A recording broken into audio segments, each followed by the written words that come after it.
I've just enjoyed it 100%. I've been blessed to have a movie made about me, to be able to share my inspirational story with many people across the United States.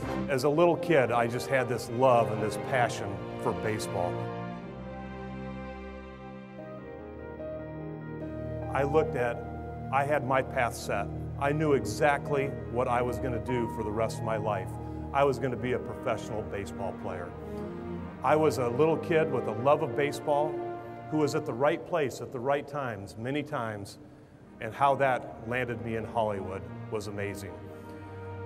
I had that dream and that love of baseball. My mom tells a story that as a little kid in the crib, I would take toys out and throw it out on the floor. She'd pick them up, put them back in the crib. I'd pick it up and throw it back out. So she said, when you're out speaking, you tell people, I played catch with you first. It wasn't your dad.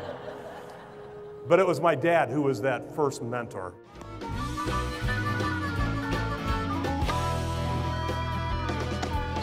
Bring it in, boys. Under 9 minutes, wasn't it? 8:24. Always keep it under 9. Always take it first if you can. What else you notice? Well, Here you go, Coach. it's perfect. He took something off those ground balls, but Why? Because the other team is watching. You make it look nice and easy, and we're already in their heads. You got it? yeah. Think about that. How do you want to be remembered?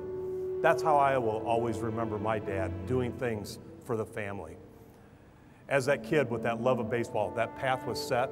I was going to be a pro baseball player. Never once did my parents squelch that dream.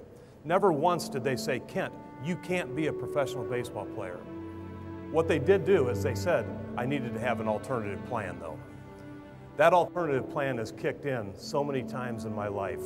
I remember in 4th grade, my mom and dad going to parent-teacher conferences, and I got a little nervous around parent-teacher conference time. I was a middle school principal for 16 years, and I tell people that the reason I became a principal is because I was so familiar with that office. Some of the guys think you don't know what you're doing, Coach. You included, Patrick? Coach Van Scoy would have gone pro if the Army hadn't drafted him. Okay. I get it. Kevin, you're our #1 pitcher, right? Mm-hmm. I get 3 pitches. I hit one out, you shut up about me and start focusing on yourselves. There's no way you hit one out.